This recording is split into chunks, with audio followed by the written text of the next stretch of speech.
The rope creaked against the barn rafter as Caspian Morse swayed 3 feet above the hay-strewn floor, his weathered boots pointing toward the note he'd left on the overturned crate below. The morning sun streamed through gaps in the wooden slats, illuminating dust motes that danced around his still form like tiny spirits mourning the dead. But 12 hours earlier, those same boots had been running. Vesperine. Caspian had shouted across the moonlit field, his voice raw with desperation. "Don't do this." The girl with hair like spun copper had turned back one last time, her green eyes reflecting the lantern light from the distant farmhouse. At 19, she possessed a beauty that made grown men stumble over their words. But tonight, her face was streaked with tears and dirt from the road. "He owns me, Caspian," she'd whispered, her voice breaking. "Papa sold me fair and square. $40, and his gambling debts cleared." She clutched the small canvas bag containing her few possessions. Mordecai Grimm expects his property delivered by dawn. Caspian had closed the distance between them in 3 strides, his calloused hands cupping her face. "Property? You're not?" "Livestock, Vesp. He struggled for words that could capture what she meant to him. "You're everything." They'd met 6 months ago when he drifted into Millhaven Creek. Just another weathered stranger looking for work and trying to outrun whatever ghost followed him from the last town. Vesperine had been drawing water from the well behind her father's ramshackle cabin, humming a tune her dead mother had taught her. Something about the way the afternoon light caught in her hair. It stopped him cold. He'd found excuses to linger in town, chopping wood for the widow Fairchild, helping old Tobias mend his fence, picking up day work at the grain mill, all just to catch glimpses of the girl who made his restless heart want to stop wandering. "I won't let him touch you," Caspian had sworn that night in the field, pulling her against his chest. "We'll run tonight. Right now." "With what money?" Vesperini had laughed bitterly. "You've got maybe $3 to your name, and I've got nothing but this dress and these shoes with holes in the soles." She'd pulled back to look at him. "Mordecai. Grimm owns half the county. His men would find us before we reached the next town." Caspian knew she was right. Grimm was a man who collected debts and grudges with equal fervor, and his reach extended far beyond Millhaven Creek. The wealthy landowner had a taste for young wives. 3 had already died under mysterious circumstances, and the townspeople whispered that he'd bought them all from desperate families. "Then I'll kill him," Caspian had said simply, "and hang for murder." Vesperine shook her head. "I won't have your death on my conscience, too." She'd kissed him then, soft and desperate, tasting of salt tears and goodbye. "Take care of yourself. Drifter, find some other town, some other girl who can love you proper." He'd watched her walk away until the darkness swallowed her completely, his hands clenched into fists at his sides. By sunrise, she'd be wed to a monster, and there wasn't a damn thing he could do to stop it. That's when the idea had come to him, the terrible, perfect idea that would save her and damn him in equal measure. The grim estate squatted on the hill, like a cancer, its Gothic windows glowing with lamplight as Caspian approached through the pre-dawn shadows. He'd spent the remaining hours of darkness gathering what he needed: rope from the mill, his father's old Navy Colt from his saddlebags, and courage borrowed from a bottle of rot-gut whiskey inside the mansion. Mordecai Grimm was making his final preparations for the wedding ceremony. At 53, he was a scarecrow of a man, all sharp angles and hollow cheeks, with eyes the color of dirty ice. His black suit hung loose on his frame, but the gold watch chain across his vest spoke of wealth that had been built on other people's. "Misery, is the girl ready?" he asked his housekeeper, a grim-faced woman named Cordelia, who'd served the family for 30 years and had seen too much to sleep peacefully anymore. "She's in the rose room, sir, dressed in your late wife's gown." As requested, Cordelia's voice carried no emotion. She'd learned long ago that showing sympathy for Grimm's victims only made things worse for everyone involved. Vesperine sat on the edge of the 4-poster bed, staring at her reflection in the vanity mirror. The ivory silk dress fit her perfectly. Perfectly, as if it had been tailored for her specifically. She wondered dimly if Grimm had measured her somehow, perhaps while she'd slept, or if his practiced eye had simply grown skilled at sizing up his purchases. The door opened without a knock, and Grimm entered with the presumptuous confidence of a man who'd never been told no. Beautiful, he murmured, circling her like a predator evaluating prey. The dress suits you far better than it ever did, Millicent. Was that your wife's name, Vesperine? Asked quietly. The first one? She had your coloring, though she lacked your ... spirit. His smile was reptilian. Don't worry, my dear. I have methods for taming spirited fillies. Vesperine's stomach turned, but she kept her voice steady. When will the ceremony begin? Within the hour. Judge Pemberton is already here, along with 2 witnesses as required by law. Grimm adjusted his cufflinks. Everything will be quite legal and proper. Your father was most cooperative in signing the necessary documents.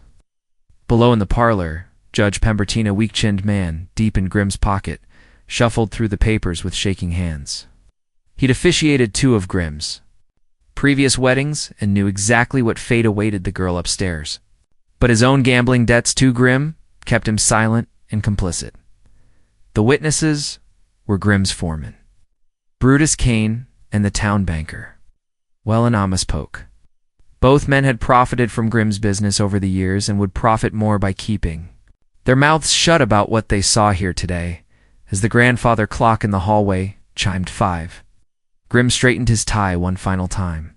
Fetch the bride, he told Cordelia. It's time to make this union official. But even as the words left his mouth, a commotion erupted outside. Horses whinnied in alarm, men shouted, and somewhere in the darkness a gunshot echoed across the grounds. Caspian had arrived. He'd approached from the servants' entrance. Knowing the layout from conversations with day workers who'd done repairs on the estate, the plan was simple in its audacity. Create enough chaos to get Vesperine away from Grimm, then disappear into the maze of back roads and forgotten trails that crisscrossed the county. The first guard went down with a blow from the butt of Caspian's pistol. The second managed to shout before Caspian's fist connected with his jaw. By the time the house was fully alert, Caspian was already climbing the trellis toward the second-floor windows, his heart hammering against his ribs. He found Vesperine's room by the light spilling from under the door and the sound of Grimm's voice within. Without hesitation, he kicked in the door and leveled his weapon at the older man's chest. Step away from her, Caspian growled. Grimm's pale eyes showed no fear, only cold calculation. Oh, the lovesick drifter. I wondered when you'd make your play. Move away from her, Grimm. Caspian's voice was steady, despite the adrenaline coursing through his veins. The Navy Colt felt familiar in his hand, a remnant from darker days, when he'd been a different man entirely. Grimm smiled. Predator's expression that never reached his eyes? Or what? She'll shoot an unarmed man in front of witnesses? A hanging offense, boy. Some things are worth hanging for.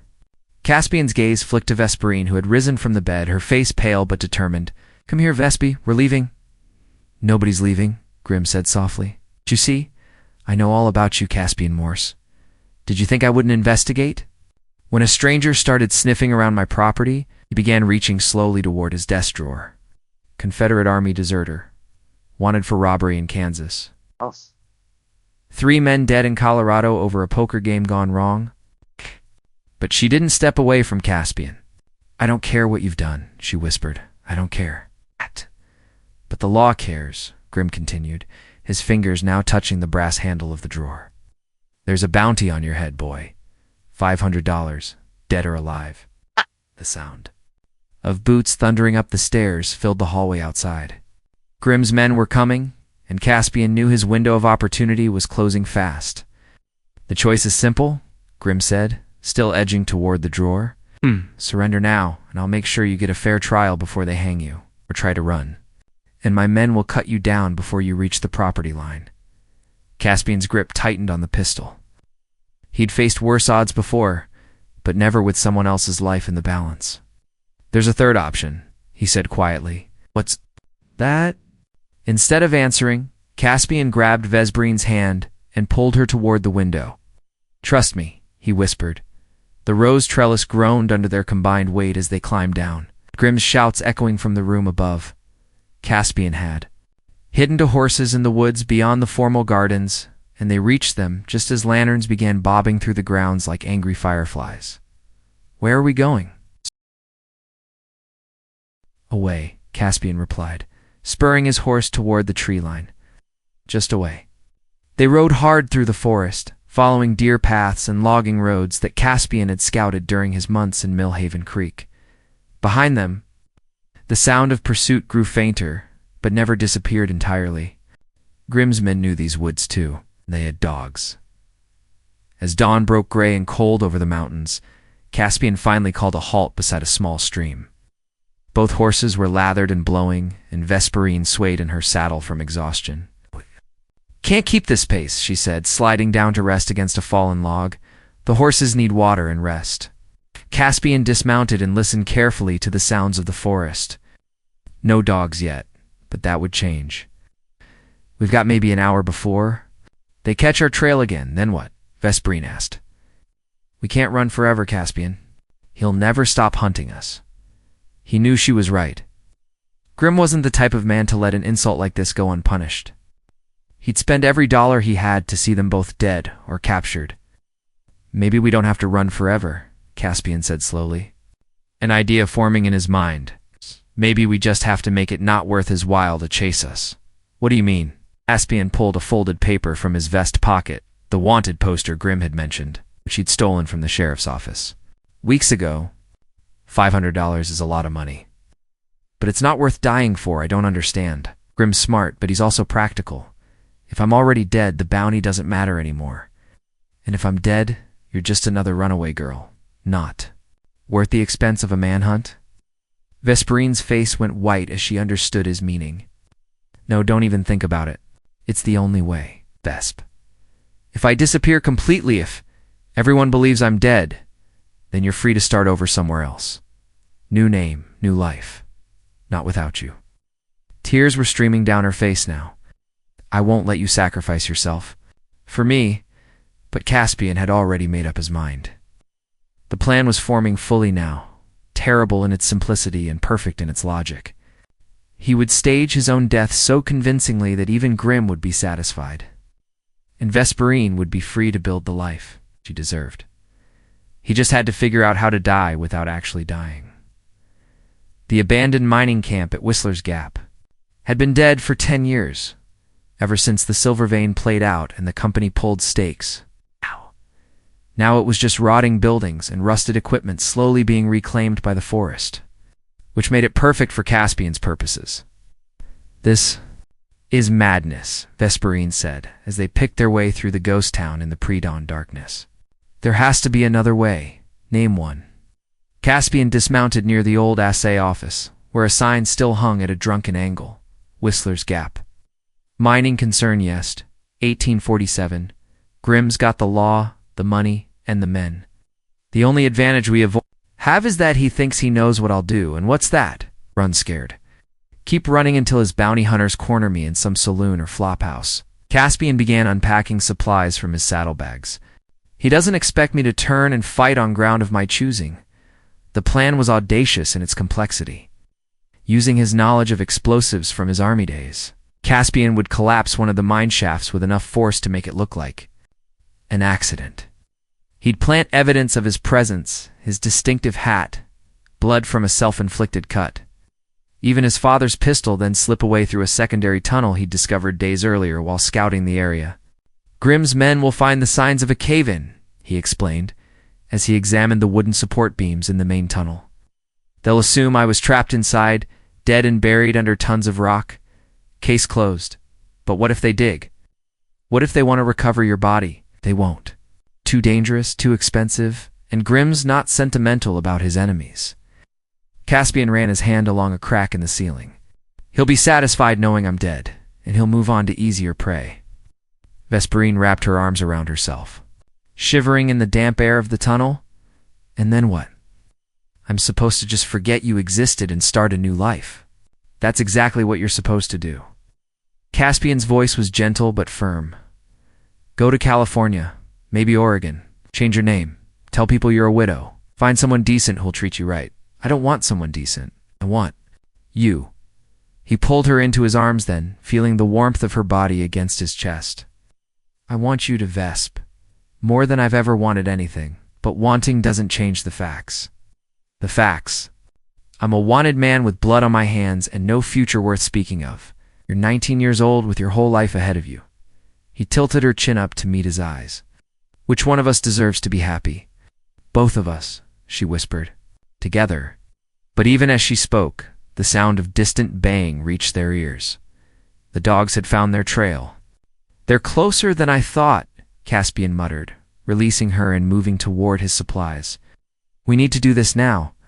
The next hour passed in a blur of desperate preparation. Caspian positioned the charges with military precision while Vesperine kept watch from the mine entrance. The plan called for her to ride hard for the next town while he staged the collapse, then circle back to collect him from the hidden exit to miles downstream. "Remember," he said, as he handed her the reins to both horses, "no matter what you hear, don't come back. If something goes wrong, nothing will go wrong. If something goes wrong," he continued firmly, "you keep riding. Don't look back. Don't. Try to help. Just get as far away from here as possible." Vesperine nodded, tears streaming down her face. "I love you, Caspian Morse. Whatever your real name is, whatever you've done, I love you." "I love you too," he replied, and meant it more than any words he'd ever spoken. "Now go." She rode into the darkness just as torchlight began flickering. Through the trees, Grimm's hunting party was less than a mile away. Close enough that Caspian could hear their voices carried on the wind. He made his final preparations quickly, his hat placed strategically near the tunnel entrance. Ow. Blood from a cut on his palm smeared on the rock walls. His father's pistol dropped where it would be easily found. Then he lit the fuse and ran for the secondary tunnel, counting seconds in his head. The explosion, when it came, was louder than he'd expected. The mountains seemed to shudder, and dust billowed from every crack and crevice in the rock face. Support. Timbers groaned and snapped, and somewhere in the darkness, tons of stone crashed down with the finality of thunder. Caspian made it to the hidden exit just as Grimm's men reached the main entrance. From his concealed position, he could hear their excited voices as they discovered the evidence he'd planted. "That's his hat, all right," one of them called out. "There's blood here, fresh blood. Haven must have caught him trying to hide." In the tunnels, another voice added, "Stupid bastard probably brought the whole thing down on himself." Grimm's voice cut through the chatter like a blade. "I want to see the body. Boss, there's got to be 50 tons of rock in there. Take a week to dig through it all, maybe more than we dig." Caspian's blood turned to ice. He hadn't counted on Grimm's need for absolute certainty. The sound of shovels biting into rubble echoed through the canyon as Grimm's men worked to clear the collapsed tunnel. From his hiding spot among the boulders downstream, Caspian watched the torchlight dance across the mining camp and knew his plan was unraveling. "Faster," Grimm's voice carried on the morning air. "I want to see his corpse before nightfall." Caspian had been crouched in his concealment for 3 hours, waiting for the search party to give up and leave.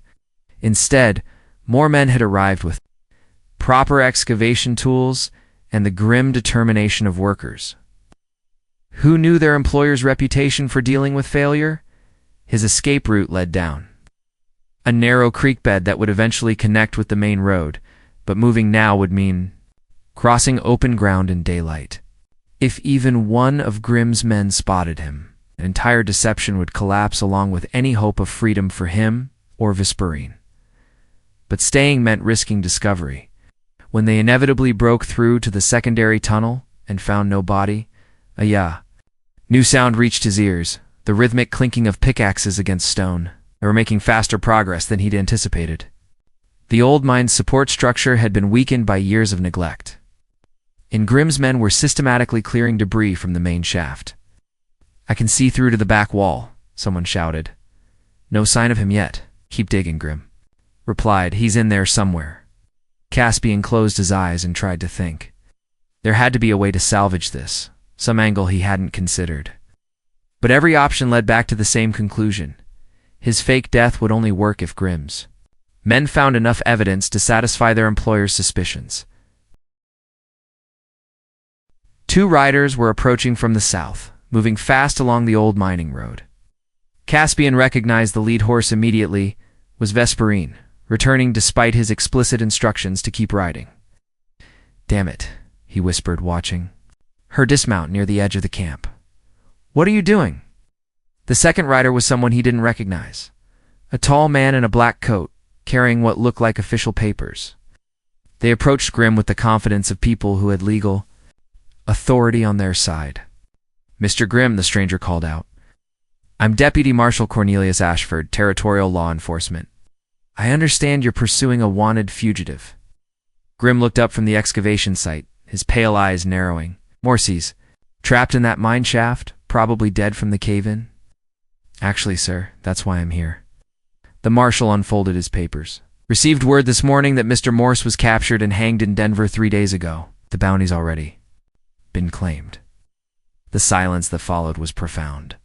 Even the workers stopped digging to stare at the marshal in confusion. That's impossible, Grimm said slowly. We've been tracking him for 2 days.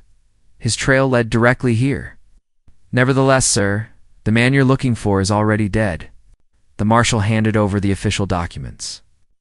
Death certificate signed by Judge Patterson himself. The body was identified by 3 separate witnesses who knew Morse personally. Caspian felt his world tilt on its axis. Vesperini had somehow arranged for fake legal documents, declaring his death documents convincing enough to fool even Grimm's paranoid scrutiny. But how? And who was this marshal who seemed to be playing along with the deception? This doesn't make sense, Grimm muttered, scanning the papers. If Morse was already dead, then who were we chasing? It's probably just another drifter who heard about the bounty and thought he could lead you on a wild goose chase, the marshal replied smoothly. Happens more often than you'd think.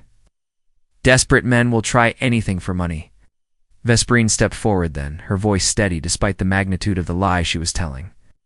I saw him 2 nights ago, heading toward the mining camp. Said something about hiding out until the heat died down. I thought maybe there'd be a reward for information. And you are? Grimm's tone was skeptical.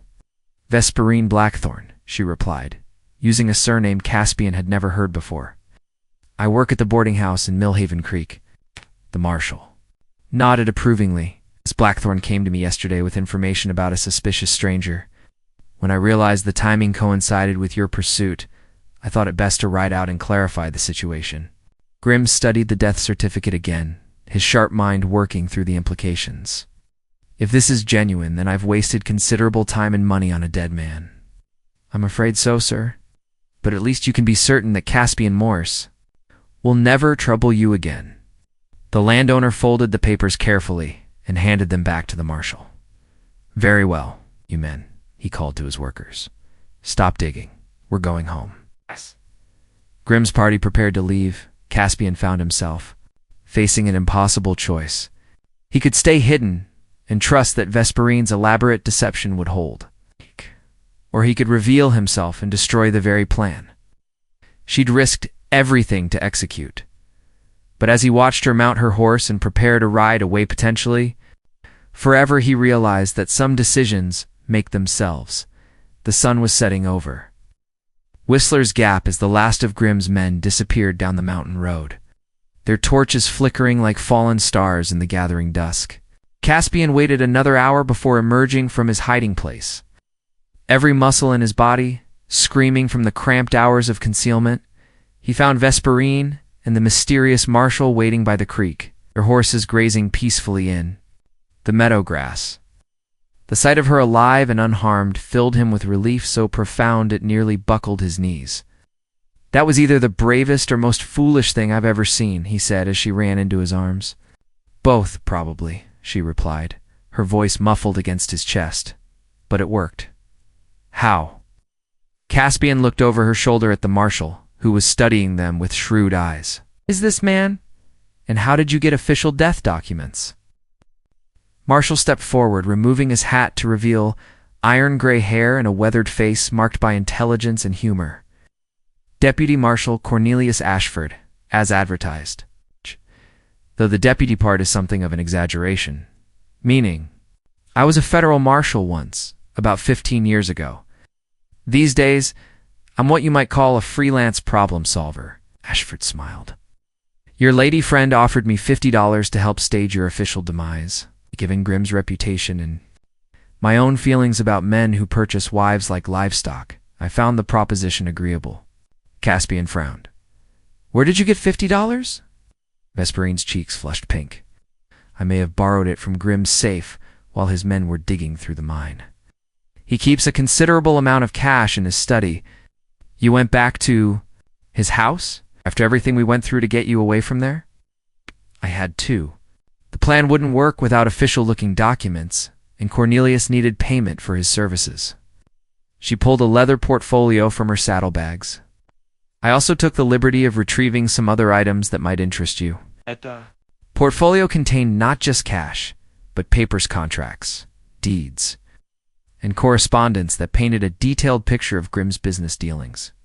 There were purchase agreements for 6 different young women over the past decade, marriage certificates that had been backdated or falsified. And most damning of all, doctors' reports detailing suspicious injuries and deaths among Grimm's wives. Good Lord, Caspian breathed, scanning the documents. He's been doing this for years, getting away with it because he owns half the law enforcement in 3 counties, Ashford added grimly. But federal jurisdiction is a different matter entirely. These papers would be very interesting to certain people in the territorial capital. You're going to turn him in? Eventually? But first, we need to make sure you two are safely away from his reach. The former marshal mounted his horse. I know a place in Colorado Territory where you can start fresh. Good farming country, and far enough from Grimm's influence that you can build new lives without looking over your shoulders. As they rode through the night toward an uncertain but hopeful future, Vesperine told Caspian the full story of her desperate gambit. After leaving him at the mine, she'd ridden hard for 3 hours before the magnitude of the risk he was taking truly hit her. Grimm's men found no body in the collapsed tunnel. They'd know the death was staged and would expand their search until they found him. She needed a way to make his death official and unquestionable. She'd remembered seeing Marshal Ashford in the saloon at Millhaven Creek, drinking alone and talking to anyone who'd listen about the corruption he'd witnessed during his years in federal service. A man with his experience and connections might be able to help for the right price. Breaking into Grimm's house had been terrifying but necessary. She'd waited until the search party departed, then slipped in through the servants' entrance, and made her way to his study. The safe had been easier to crack than expected. Grimm's arrogance had led him to use his own birthday as the combination. I was never so scared in my life, she admitted, as they crested a ridge and saw the lights of a small town twinkling in the valley below.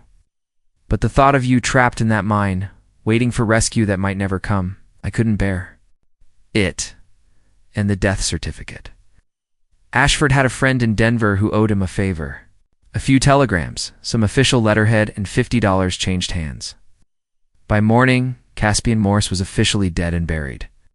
They reached the town of Serenity Falls just before dawn, a growing community of farmers and ranchers who'd carved prosperity from the harsh mountain country. Ashford knew the local sheriff, an honest man named Jonas Whitmore, who asked few questions about newcomers looking to start over. You'll want to pick new names, Ashford advised, as they prepared to part ways. Something that feels natural but has no connection to your past lives. Caspian thought for a moment, then took Vesperine's hand. How do you feel about being Mrs. Gabriel Stone? I like it, she said, smiling for the first time in days. Gabriel and Vesperine Stone. It has a nice sound. Actually, Ashford interjected with a grin. You might want to consider changing both names. Vesperine is rather distinctive and grim. We'll remember it. She nodded thoughtfully. Then I choose. Iris. Iris Stone. Perfect. Caspian now Gabriel squeezed her hand. Mr. and Mrs. Gabriel Stone, ready to begin their new life. As Marshal Ashford rode away with his portfolio of evidence, the newly christened Gabriel and Iris Stone walked hand in hand toward the rising sun, leaving behind the ghosts of their former selves and embracing. 2 years later, the Stone farm had become one of the most prosperous homesteads in Serenity Falls. Gabriel's skill with horses and Iris's talent for growing prize-winning vegetables had earned them respect among their neighbors and enough money to expand their holdings on a warm spring morning. Iris was tending to her garden when she saw a familiar figure riding up the dusty lane.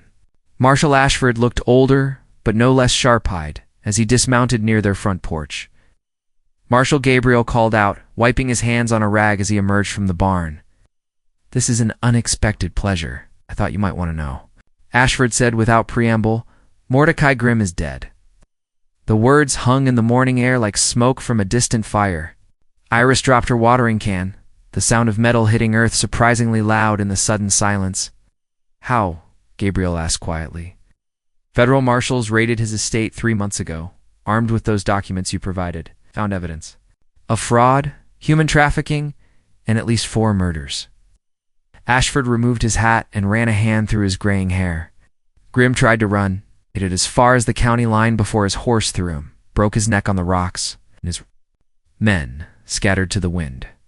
Most of them were just hired muscle anyway, not worth pursuing. The important thing is that the threat to you both is over. Iris moved to stand beside her husband, her hand finding his almost automatically. They'd built their new life on the foundation of false names and fabricated histories, but the love between them was the most real thing either had ever known. "Oh, yeah.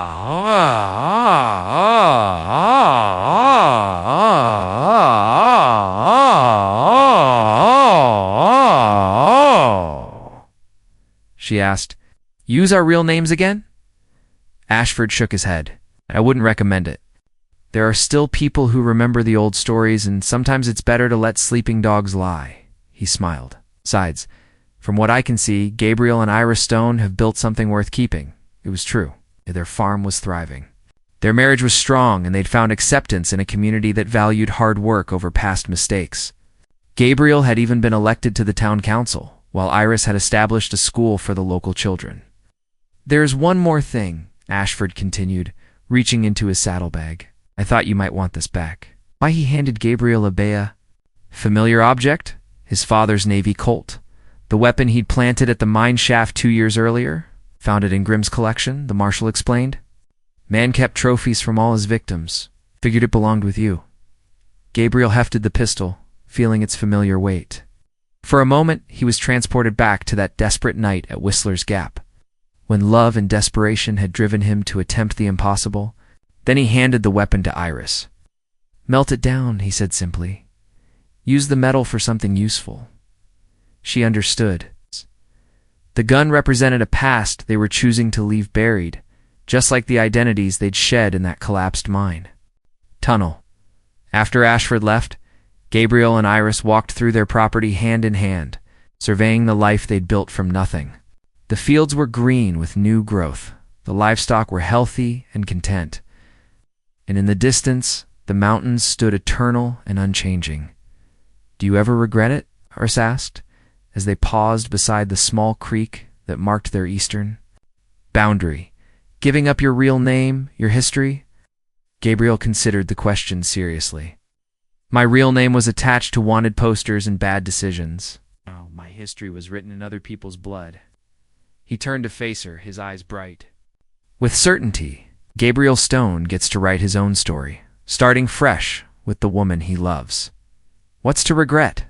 That evening, as they sat on their porch watching the sunset paint the sky in shades of gold and crimson, a rider approached from the direction of town. It was Sheriff Whitmore, and from his expression, he carried good news. "Evening, folks," he called out as he dismounted. "Got a message for you from the territorial capital. Seems the governor's office is looking for experienced farmers to help establish new settlements in the northern districts. Good pay, free land grants, and a chance to help build something from the ground up." Gabriel and Iris exchanged glances. They'd found peace and prosperity in Serenity Falls. But the prospect of new adventures still stirred something restless in their hearts. "Tell us more," Iris said, settling back in her chair. "Government's offering section grants to qualified homesteaders willing to establish farming communities in the northern territories. Good soil, plenty of water, and they're guaranteeing protection from hostile elements." Whitmore pulled out an official-looking document. "Your names came up as prime candidates, given your success here." Gabriel studied the papers by lamplight. The offer was generous 640 acres of prime farmland, plus supplies and equipment to get started. More importantly, it represented a chance to help build something lasting, to leave a positive mark on the world that would outlast their own lives. "How long do we have to decide?" he asked. 2 weeks. They're organizing a wagon train to depart. At month's end, after the sheriff left, Gabriel and Iris sat in comfortable silence, each lost in their own thoughts. The night air was sweet with the scent of blooming apple trees, and somewhere in the darkness, an owl called to its mate. "It's tempting," Iris finally said. "It's a chance to start completely fresh, to build something that's entirely ours from the very beginning. But we'd be leaving everything we've worked for here, our friends, our home, our standing in the community, all of which we built once before. We could do it again." Gabriel reached for her hand, marveling, as he always did, at how perfectly it fit in his. "What does your heart tell you?" Iris was quiet for a long moment, listening to the night sounds and feeling the gentle breeze that carried the promise of summer. "My heart tells me that home isn't a place. It's this you and me, facing whatever comes next together. Then we go. The next 2 weeks passed in a whirlwind of preparation. They sold their farm to a young couple from back east, keeping only what they could carry in 2 wagons.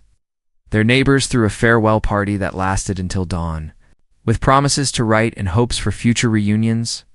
On the morning of departure, as they took their place in the wagon train, Gabriel looked back one last time at the town that had given them sanctuary and the chance to become the people they were meant to be. "No regrets?"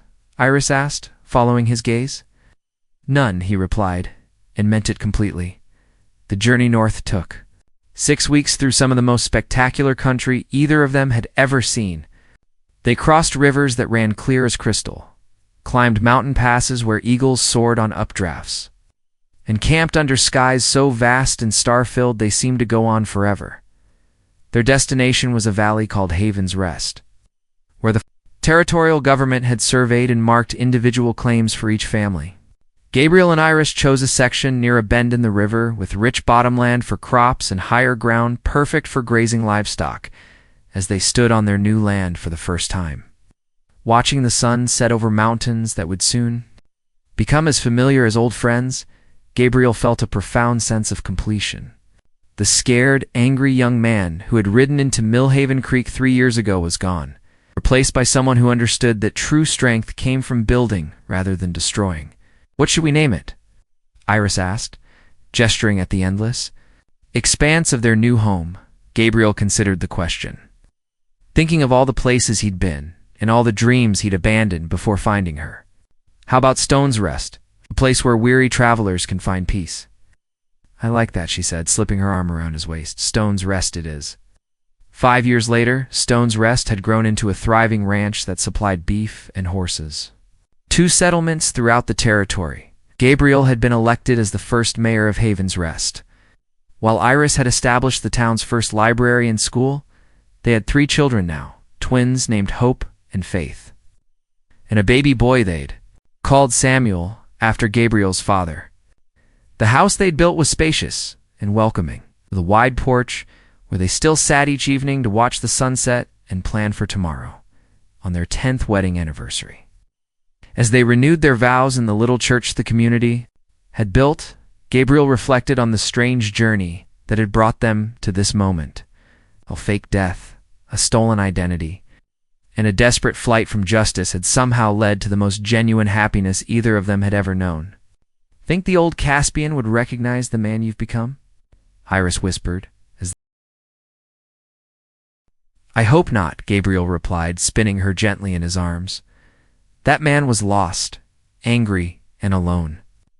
This one has everything worth living for." As the evening wound down, and their friends and neighbors began heading home, Gabriel and Iris walked hand in hand to the small cemetery behind the church. There, beneath a simple stone marker, lay the symbolic grave they'd erected for their former selves, Caspian Morse and Vesperine McKenna, dead and buried along with all the pain and mistakes of their past lives. "Thank you," Gabriel said quietly, addressing the marker as if the people buried there could hear him. "Thank you for dying so we could live." Iris squeezed his hand, understanding without words what he meant.